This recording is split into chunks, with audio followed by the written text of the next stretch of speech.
Epione pain management and regenerative centre. ఇక మీ నొప్పులు శాశ్వతం కావు. మాడుగుల టీడీపీకి కంచుకోట.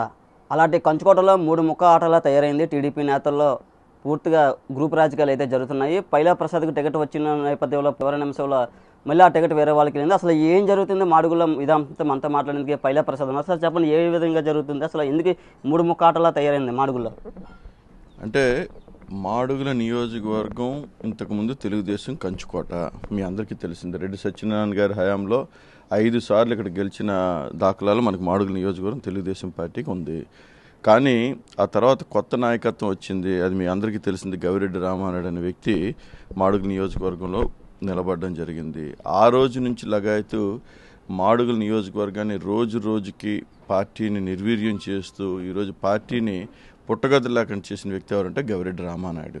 అలాంటి గవిరెడ్డి రామానాయుడు తీసేసి మాడుగుల నియోజకవర్గంలో తెలుగుదేశం పార్టీ ఇంకో కొత్త ప్రయత్నం చేసి మన పీవీజీ కుమార్ గారికి అనే వ్యక్తికి ఇవ్వడం జరిగింది. మీకు అది పీవీజీ కుమార్ గారు ఏం చేశారు, ఆయన మరి ఇక మనం ఆయన గురించి మనం కామెంట్ చేయడం కన్నా ఫర్ సమ్ రీజన్ ఏంటంటే ఆయన కూడా తీసి నాకు ఈరోజు టికెట్ ఇచ్చి మాడుగుల నియోజకవర్గంలో పోటీ చేయాలని చెప్పేసి ఉమ్మడి అభ్యర్థిగా చెప్పడం జరిగింది. అలాంటి జరిగినప్పుడు 30 రోజుల్లో ఇచ్చి పర్ఫార్మెన్స్ని మెజర్ చేయడం అనేది ఎంతవరకు కరెక్ట్ అండి? ఇది పర్ఫార్మెన్స్ మెజర్ కాదు, ఇది కుట్రపూర్తి రాజకీయాలు. ఏంటంటే ఈ కుట్రపూర్తి రాజకీయాలు ఏంటంటే ఈ గవిరెడ్డి రామానాయుడు మళ్ళీ పీవీజీ కుమార్ వెళ్ళి బండారుకి ఇస్తే సీటు మేము పనిచేస్తాం, పైలాకి ఇస్తే ఓడిస్తాం అని చెప్పేసి ఆయన నినాదంతో వెళ్ళారు. ఇలాగెళ్ళి ఈరోజు బండారుని తీసుకొచ్చిపోయి ఆయన దగ్గరుండి చేశారా, ఆయన్ని ఓటమికే దగ్గరుండి ఏంటంటే వీళ్ళిద్దరూ పాటు పడుతూ ఉన్నారు. అలాంటి పాటు పడిన పరిస్థితిలో ఈరోజు మీరు నిన్న చూశారు. నిన్నటికి నిన్న ఆయనతో పాటు తిరిగి సడన్గా ఇండిపెండెంట్ కూడా వేసాడు. ఎంత ఘోరం అండి, ఎంత దారుణం అండి. అంటే రాజకీయాలు ఇంత దారుణంగా ఉంటాయని చెప్పేసి ఇప్పుడు నాకు కూడా అర్థమైందండి. అంటే టీడీపీలో ఉంటే మళ్ళీ ఇండిపెండెంట్గా వేస్తారు ఆయన. ఇప్పుడు అదే కదా ఇప్పుడు నేను కూడా క్వశ్చన్ చేస్తూ ఉంది. ఎందుకంటే ఆయన నిన్నటి వరకు బండారుని తిప్పుకుంటూ ఈరోజు ఇండిపెండెంట్గా వేసాడంటే అక్కడ ఏదో కుట్ర జరుగుతుందని చెప్పేసి మనం అందరం తెలుసుకోవాలి. అంటే నాకు సీటు రాకపోవడం, వచ్చిన సీటుని తెప్పించడంలో అదొక కుట్ర. ఈరోజు పోనీ బండారుని తీసుకొచ్చి పోనీ ఆయనకి దగ్గరుండి చేయాల్సిన వ్యక్తి తీసుకొచ్చి మళ్ళీ ఈరోజు ఇండిపెండెంట్గా వేసాడంటే అందులో కూడా మళ్ళీ కుట్ర.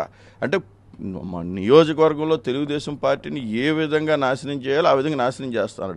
ఇప్పటికైనా పార్టీ మేల్కొనాలి. పార్టీ మేల్కొని తగిన చర్యలు ఈరోజు రామానాయుడు మీద తీసుకోవాలని చెప్పేసి ఈరోజు డిమాండ్ చేస్తా ఉన్నాను. మీరు పార్టీ కోసం ఎన్నాళ్ళు కష్టపడ్డారు? నేను ఈరోజు చూసుకుంటే పార్టీ కోసం 15 సంవత్సరాల పైన ఈరోజు తెలుగుదేశం పార్టీ కోసం కష్టపడ్డాను. ఒక ఎన్ఆర్ఐగా అక్కడ smart Andhra, smart village, smart ward అనే కార్యక్రమంలో నేను చాలా విలేజెస్ ఇక్కడ దత్తత తీసుకోవడం జరిగింది. దాంట్లో ఎన్నో కార్యక్రమాలు చేశాను. అప్పుడు నారా లోకేష్ గారి పిలుపు మేరకు అక్కడ ఒకటే కాదు, ఐకానిక్ బిల్డింగ్ అని మన అమరావతిలో కట్టడం జరిగినప్పుడు దానికి కూడా ప్రవాసాంధ్రలో ఐకానిక్ బిల్డింగ్ కట్టినప్పుడు దాంట్లో కూడా నేను పాలు పంచుకున్నాను. ఈరోజు కూడా మేము పెట్టిన డబ్బులకి ఈరోజు కేసులు, మా డబ్బులు వెనక్కి తీసుకోవడానికి కూడా ఈరోజు కేసులు నడుస్తూ ఉన్నాయి. అలాంటి పరిస్థితి మాకు ఉంది. అంటే మేము పార్టీ కోసం ఎప్పుడు ఎక్కడున్నా, ఇక్కడున్నా, అమెరికాలో ఉన్నా, ఎక్కడున్నా మేము పార్టీ కోసం కష్టపడ్డాం.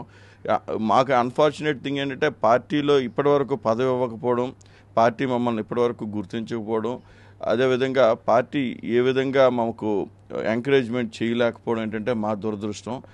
కానీ మా ఇది కార్యక్రమం కానీ మేము ఏ విధంగా పార్టీకి ఉపయోగపడతామో ఆ విధంగా మా పార్టీకి ఉపయోగపడి పార్టీని అన్ని విధాలా మేము ఆదుకున్నాం. అలాంటి పరిస్థితుల్లో ఈరోజు చంద్రబాబు నాయుడు గారు, లోకేష్ గారు మమ్మల్ని గుర్తించి ఈరోజు సీట్ ఇవ్వడం కూడా జరిగింది. వాళ్ళకి ధన్యుడే ఉంటాను. కానీ అంటే ఇచ్చిన సీట్ని మళ్ళీ వెనక్కి తీసుకోవడం కూడా కొద్దిగా బాధాకరంగా ఉంది. దాన్ని కూడా వాళ్ళు ఒక మంచి మనసుతో ఏదో ఒక ఫుల్ స్టాప్ పెడతారని చెప్పేసి అనుకుంటా ఉన్నాను. ఆల్రెడీ మీరు నామినేషన్ ఇస్తారు కదా, భవిష్యత్ కార్యాచరణ ఏంటంటే మొన్న పార్టీ వర్కర్స్తో మాట్లాడాం, మా కార్యకర్తలతో మాట్లాడాం. వాళ్ళు చెప్పేది ఒకటి చెప్తున్నారు. వాళ్ళు ఏంటంటే సార్ మీరు ఈసారి ఇండిపెండెంట్ వెళ్ళిపోవాలని చెప్పేసి చెప్తా ఉన్నారు వాళ్ళు. కానీ ఏంటంటే ఇండిపెండెంట్ వెళ్ళాలంటే అన్ని విధాలు మనం ఆలోచించి ఇప్పుడు పార్టీకి ఉపయోగపడేటట్టు ఉండాలి తప్ప పార్టీని డ్యామేజ్ చేసేటట్టు ఉండకూడదు. అన్ని విధాలు ఆలోచిస్తూ ఉన్నాం. మాకు ఇంకా టైం ఉంది, 29 వరకు మాకు టైం ఉంది. ఆలోచన విధానంలో ఏంటంటే 29 వరకు టైం ఉంది. ఇది ఇప్పుడు కూడా పార్టీ మాతో పాటు మాట్లాడుతూ ఉంది. మాట్లాడి వాళ్ళు ఏంటంటే మీకు ఏ విధంగా సముచిత స్థానం కల్పిస్తే బాగుంటుంది అనే ఉద్దేశంతో మాట్లాడుతూ ఉన్నారు. అది అది ఈరోజు రేపట్లో మోస్ట్లీ అది ఒక కొలుక్కు వస్తుందని చెప్పేసి అనుకుంటా ఉన్నాను. అంటే ఇస్తే ఏ స్వచ్ఛమైన హామీ ఇస్తుంది మీకు? స్వచ్ఛమైన హామీ అంటే ఒకటి కార్పొరేషన్ ఇస్తా అని చెప్పేసి చెప్పడం జరిగింది. మాకు ఆ కార్పొరేషన్లు మాకెందుకు సార్, కార్పొరేషన్లు ఇవ్వాలంటే మేము ఎంత కష్టపడి చేయాలని లేదు. నేను ఒక ప్రజానాయకుడికి ఎదగాలనుకుంటున్నాను, ప్రజానాయకుడికి ఉండాలనుకుంటున్నాను. దానికోసం నేను ఇప్పటివరకు కష్టపడ్డాను. అలాంటిది ప్రజానాయకుడిగా అవకాశం వచ్చినప్పుడు ఈరోజు నోటి దగ్గరికి వచ్చిన కూడిని ఈరోజు తీసుకున్నారు. అది ఏమాత్రం కూడా కరెక్ట్ కాదని చెప్పేసి చెప్పడం జరిగింది. సో నేను అనుకోవడం అంటే రానున్న రోజుల్లో ఒక ప్రజానాయకుడికి ఎదిగే పదవి వస్తుందని చెప్పేసి నేను అనుకుంటున్నాను అండి. అంటే పైలా ప్రసాద్ అనేది ఒక వ్యాపారాలు చేసుకుంటాడు, అందుకే ఆయనకి ఎందుకు టికెట్ అని మీ నేతల్లోనే ఒక అభిప్రాయం ఉంది. అవునండి, పైలా ప్రసాద్ అనేవాడు వ్యాపారవేత్త, కరెక్టు. పైలా ప్రసాద్ అనేవాడు ఒక సినిమా ప్రొడ్యూసరు, కరెక్టు. ఇవన్నీ ఉన్నాయి. అంటే మేము అంటే ఒక మనిషిగా డబ్బులు సంపాదించడం తప్ప మేమే గంజా వ్యాపారం చేసుకోవటం లేదు కదా, మేము ఇసుక మాఫియాలు చేయటం లేదు కదా, అది మేమేమి ఇది ఒకరి మీద ఏది ఉద్యోగాలు ఇస్తామని చెప్పి డబ్బులు అవి తీసుకోలేదు కదా. మేము చేసిందంతా ఒకటే, మేము కష్టపడి సంపాదించుకుంటున్నాం. కష్టపడి సంపాదించుకొని ఆ డబ్బులు కాస్త ప్రజల కోసం లేకపోతే ప్రజల శ్రేయస్సు కోసం మేము ఖర్చు పెడుతున్నాం తప్ప మేమేమి ఒకరిని పొట్టగొట్టి మాత్రం ఈరోజు ఎదగలేదు కదా. అందువల్ల అది తప్పు అని చెప్పేసి అనడం అది కరెక్ట్ కాదు. ఈరోజు ఉద్యోగాలు మీరు అన్నారు చూసారా, ఇది లేకపోతే వ్యాపారాలు చేసుకోవచ్చు అంటే చేసుకోవచ్చు, అందులో ఏమాత్రం ఇబ్బంది లేదు. అంటే వ్యాపారాలు చేసుకోవడానికి మాకు నేను మొదటి నుంచి చెప్పే కార్యకర్తలకు అదే చెప్పేది, ఈరోజు నాతో రావడం వలన మీకు ఎటువంటి ఇబ్బందులు ఉండవు, కానీ రాజకీయం చేసే వాళ్ళ వలన మీకు ఇబ్బందులు ఉంటాయి. అది మాత్రం జాగ్రత్తగా చూసుకోండి. రాజకీయం ఏంటంటే మిమ్మల్ని ఆసరాగా తీసుకొని రాజకీయం చేస్తున్నారని చెప్పేసి చెప్పడం చాలా మా కార్యకర్తలు అందరికీ చెప్పడం జరిగింది. ఈరోజు అదే జరిగింది. ఈరోజు గవిరెడ్డి రామారెడ్డి ఏం చేశాడంటే ఆయన స్వలాభం కోసం చూసుకున్నాడు తప్ప పార్టీ స్వలాభం కానీ అదే ఆయన నమ్ముకున్న కార్యకర్తల స్వలాభం కోసం ఎప్పుడూ ఏమాత్రం కూడా చూడలేదు. ఈరోజు బూడి ముత్యాలనాయుడు కూడా అదే పరిస్థితి చేశాడు. ఈరోజు ఏంటి మినిస్టర్గా ఉన్నాడు, ఆయన సంపాదించుకున్నాడు తప్ప ఆయన కింద పనిచేసిన వర్కర్స్కి, ఆయన కింద పనిచేసిన కార్యకర్తలకి ఏమి ఇచ్చింది ఏమీ లేదు. సో ఇవన్నీ ఏంటంటే మనం చూసాం. అందువల్ల ఏంటంటే ఇవన్నీ మాకు తెలుసు. మేమేంటి ఒక వ్యాపారத்தை వచ్చామంటే 10 మందికి ఉపయోగపడతాం, 10 మందికి సేవ చేస్తాం. అంటే చివరిగా చంద్రబాబు స్పష్టమైన బండారుకే సపోర్ట్ చేయాలంటే ఏం చేస్తారు తర్వాత? నాకు స్పష్టమైన నాకు నన్ను నమ్ముకున్న కార్యకర్తలకి సరి అయిన నమ్మకం చంద్రబాబు నాయుడు గారు ఇవ్వకపోతే ఇండిపెండెంట్గా పోటీ చేయడానికి నేను సిద్ధంగా ఉన్నాను. ఎందుకంటే నేను కూడా ప్రూవ్ చేసుకోవాలి కదా, నేనంటే ఏంటంటే ప్రజలకు కూడా తెలియజేయాలి కదా, ఇండిపెండెంట్ సిద్ధంగా ఉన్నాను. కానీ అదేంటంటే దాన్ని కూడా నేను మీకు మరీ చెప్తా ఉన్నాను, అది కూడా ఏంటంటే పార్టీ అలాంటి తప్పు చెయ్యదు. పార్టీ డెఫినెట్గా వచ్చి ఒక మంచి సొల్యూషన్ ఇస్తుందని చెప్పేసి మాత్రం మాకైతే నమ్మకం ఉంది. అందువలన ఎట్టి పరిస్థితుల్లో కూడా పార్టీ ముందుకు వచ్చి మంచి సొల్యూషన్ ఇచ్చి అందరికీ ఆమోదయోగ్యమైన సొల్యూషన్ ఇస్తుందని చెప్పేసి మాత్రం మాకు నమ్మకం ఉంది. అందువల్ల కార్యకర్తల పరిస్థితి ఏంటి సార్? ఈరోజు చాలా ఆగమి గోచరంగా ఉందండి మాడుగులకు, తెలుగుదేశం కార్యకర్తలకి. ఎందుకంటే నిన్నటి వరకు పైలా ప్రసాద్ తిరిగాం, ఈరోజు మళ్ళీ సడన్గా వచ్చి బండారు సత్యనారాయణతో తిరిగాం. మళ్ళీ ఏంటంటే రామానాయుడు గ్రూప్ మళ్ళీ ఎటెల్లాలో లేక ఈరోజు ఏం చేయాలో తెలియకంటే ఈరోజు రోడ్డు మీద పడిపోయింది రామానాయుడు గ్రూపు. ఎందుకంటే అనకూడదు కానీ అవన్నీ తీసుకొచ్చి ఒక తాటిపై తీసుకొచ్చి పైలా ప్రసాద్ ఎలక్షన్కి వెళ్దాం అన్న టైంకి మళ్ళీ ఇదంతా ఈయనకి బండారు సత్యనారాయణకి ఇచ్చి పాడు చేసింది. అటు పార్టీ అవ్వాలో లేకపోతే దానికి కుట్రపూర్తి రాజకీయం అవనండి, ఏదట అవనండి, అదైంది. మళ్ళీ తీసుకొచ్చి ఏం చేశారు, జై బండారు సత్యనారాయణ అన్నారు. ఇప్పుడు బండారు సత్యనారాయణ మళ్ళీ ఇండిపెండెంట్ వేసాడు. మీరే చూశారు నిన్న వాకపల్లిలో ఇలా 2-3 గ్రామాల్లో వెళ్ళలేని పరిస్థితి. ఈయన ఎవరు గవిరెడ్డి రామానాయుడు వెళ్ళలేదు. అంటే ఇవన్నీ ఏంటంటే ప్రజలు ఆగమి గోచరంగా ఉందండి. ప్రజలను అయోమయంలో పెట్టేసిన తెలుగుదేశం కార్యకర్తలని ఈ విధంగా చాలా ఇబ్బంది పెట్టేస్తూ ఉంది పార్టీ కార్యకర్తలని. సార్ కోటపాడులో కోడు గ్రామంలో ఇవాళ సమావేశం కూడా పెట్టనున్నారట, ఎవరితో పెట్టనున్నారు?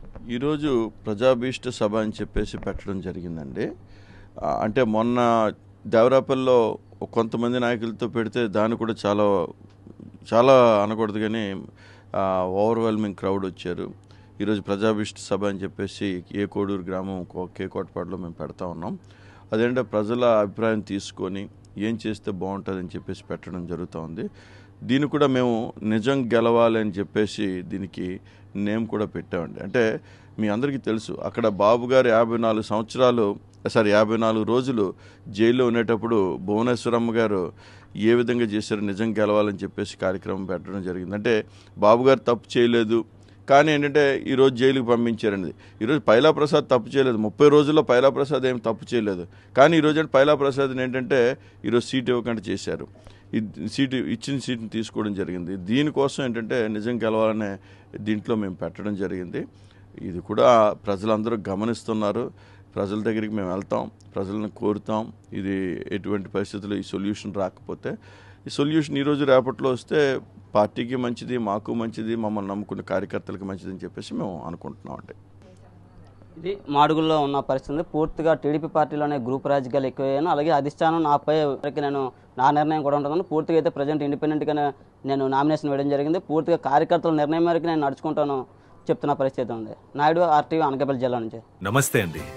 ఇది వ్యాపారం గురించి కాదు, ఓటు గురించి. ఎన్నికల్లో ఓటు వేయడం మన హక్కు మాత్రమే కాదు, కర్తవ్యం. ఎంతో మంది మహా నేతలు శ్రమించి ప్రాణత్యాగం చేసి ఈ అవకాశాన్ని మనకిప్పించారు. అందరూ ఓటు వేద్దాం. ఎందుకంటే ఓటు హక్కు ఊరికే రాదు. నా ఓటు ఎవరికో తెలుసా? అది సీక్రెట్ అండి.